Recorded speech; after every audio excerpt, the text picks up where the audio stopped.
નમસ્કાર. આપણે રોજબરોજ કેલેન્ડરની તારીખો જોઈએ છીએ, પણ ક્યારે એવું વિચાર્યું છે કે કોઈ એક સામાન્ય દેખાતી તારીખ પોતાની અંદર કેટલો બધો ઇતિહાસ છુપાવીને બેઠી હોય છે? આજે આપણે એવી જ એક તારીખની વાત કરવાના છીએ. 24 ફેબ્રુઆરી. એક એવી તારીખ જેણે દુનિયાને જોવાની રીત બદલી નાખી, મોટા મોટા સામ્રાજ્યોને પડકાર ફેંક્યો અને રાજકારણના નવા જ સમીકરણો બનાવી દીધા. તો સવાલ એ છે કે એક કેલેન્ડર, એક બળવો અને એક રાજકીય પક્ષ, આ બધામાં વળી શું સરખું હોઈ શકે? પહેલી વાર સાંભળીએ તો લાગે કે આ તો સાવ અલગ અલગ વાતો છે, બરાબર ને? પણ આ બધાને જોડે છે એક જ કડી, અને એ છે તારીખ 24 ફેબ્રુઆરી. ચાલો જોઈએ કે આ કેવી રીતે બને છે. તો ચલો આપણી સફર શરૂ કરીએ એક એવા મોટા ફેરફારથી જેણે આપણા સમયને માપવાની રીતને જ હંમેશ માટે બદલી નાખી. આ કદાચ સૌથી જૂની પણ સૌથી મૂળભૂત ઘટના છે જે આજના દિવસ સાથે જોડાયેલી છે.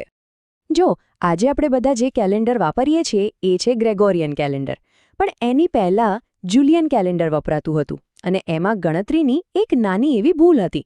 હવે આ ભૂલ નાની હતી પણ સદીઓ વીતતા એ મોટી થતી ગઈ. ઋતુઓ અને તારીખો વચ્ચેનું અંતર વધતું જ જતું હતું. બસ આ જ ગડબડને સુધારવા માટે આ નવું કેલેન્ડર આવ્યું અને આજે તો જુઓ, આખી દુનિયામાં એ જ સ્ટાન્ડર્ડ બની ગયું છે. પણ સવાલ એ છે કે આ બધી વાતનો 24 ફેબ્રુઆરી સાથે શું લેવા દેવા? સંબંધ છે, અને બહુ મોટો છે. કારણ કે 24 ફેબ્રુઆરી 1582ના રોજ પોપ ગ્રેગરી 13માએ આ નવા કેલેન્ડરને લાગુ કરવાનો એ ઐતિહાસિક હુકમ કર્યો હતો. જરા વિચારો, એક નિર્ણય જેને ખરેખર દુનિયાનો સમય જ બદલી નાખ્યો. સમયના આટલા મોટા વૈશ્વિક ફેરફાર પછી હવે આપણે વાત કરીએ એક દેશના પોતાના સંઘર્ષની. કારણ કે 24 ફેબ્રુઆરીએ માત્ર આવા મોટા માળખાકીય ફેરફારોનો જ દિવસ નથી, એ સામાન્ય માણસના અવાજનો અને આઝાદીની લડતનો પણ સાક્ષી રહ્યો છે. વાત છે 1946ની. રોયલ ઇન્ડિયન નેવીના સૈનિકોએ અંગ્રેજ શાસન સામે બળવો પુકાર્યો. હવે અહીં ટાઈમલાઈન પર જુઓ તો બળવો તો 23 ફેબ્રુઆરીએ પૂરો થઈ ગયો, તો પછી 24 ફેબ્રુઆરીનું શું મહત્વ? મહત્વ એ છે કે આ દિવસે ભલે બંદૂકો શાંત થઈ ગઈ, પણ રાજકારણ ગરમાયું. બળવાની અસલી રાજકીય અસર આ દિવસથી શરૂ થઈ. આ દિવસે જે ચર્ચાઓ શરૂ થઈ એણે બ્રિટિશ સરકારને એકદમ સ્પષ્ટ સંકેત આપી દીધો કે ભાઈ, હવે તમારા શાસનના દિવસો પૂરા થયા.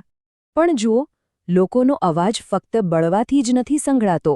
એ કળા અને કવિતામાં પણ એટલો જ જોરદાર હોય છે.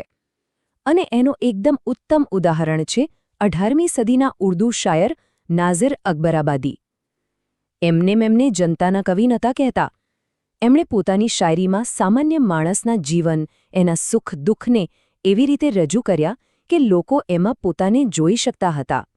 અને એમનું નામ પણ આજના ઇતિહાસ સાથે જોડાયેલું છે.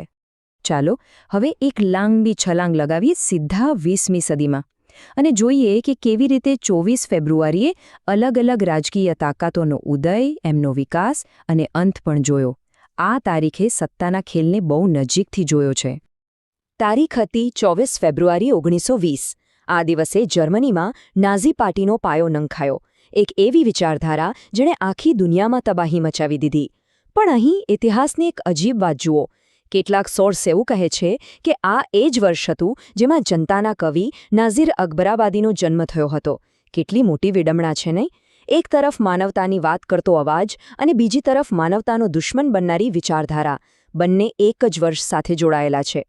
20મી સદી માત્ર કોઈ એક પક્ષના ઉદયની વાર્તા નથી, એ આંતરરાષ્ટ્રીય ગઠબંધનોની પણ વાર્તા છે. 1955માં આ જ દિવસે બગદાદ કરાર પર સહી થઈ. એ સમય હતો શીત યુદ્ધનો. આખી દુનિયા બે ભાગમાં વહેંચાયેલી હતી અને ચારે તરફ તણાવ હતો. એવા સમયે આવા કરાર થવા એ આંતરરાષ્ટ્રીય રાજકારણ અને સત્તાના દાવપેચનું એક ક્લાસિક ઉદાહરણ છે. અને જેમ આ તારીખે સત્તાનો સૂરજ ઉગતો જોયો છે, એમ એને આથલતો પણ જોયો છે.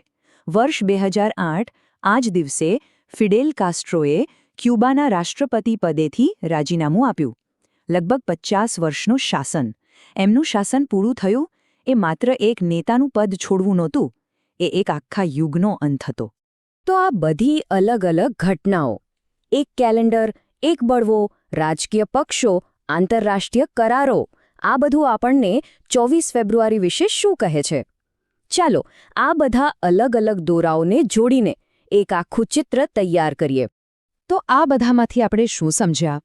24 ફેબ્રુઆરી આપણને એ શીખવે છે કે ઇતિહાસ કોઈ એક સીધી લીટીમાં નથી ચાલતો, એ એકસાથે ઘણા બધા સ્તરો પર આગળ વધે છે. પછી એ ભલે સમયને માપવાની રીતમાં કોઈ મોટો સુધારો હોય, ગુલામી સામે આઝાદી માટેનો સંઘર્ષ હોય, કે પછી દુનિયા પર રાજ કરવા માટેનું રાજકારણ હોય. આ તારીખ એ વાતનો જીવતો જાગતો પુરાવો છે કે નાના મોટા ફેરફારો સતત આપણી દુનિયાને નવો આકાર આપતા રહે છે. અને આ જ વિચાર આપણને અંતમાં એક મોટા સવાલ પાસે લાવીને ઊભું રાખે છે. જેમ 24 ફેબ્રુઆરીએ બનેલી આ ઘટનાઓ આજે આપણા માટે ઇતિહાસ છે, એમ વિચારો કે આજે, અત્યારે, આપણી આસપાસ જે કંઈ પણ બની રહ્યું છે, એમાંથી કઈ ઘટના ભવિષ્યનો ઇતિહાસ બનશે. ઇતિહાસ તો સતત લખાતો જ રહે છે, અને કોને ખબર, કદાચ આજનો દિવસ પણ ભવિષ્ય માટે કોઈ મહત્વનું પારું લખી રહ્યો હોય.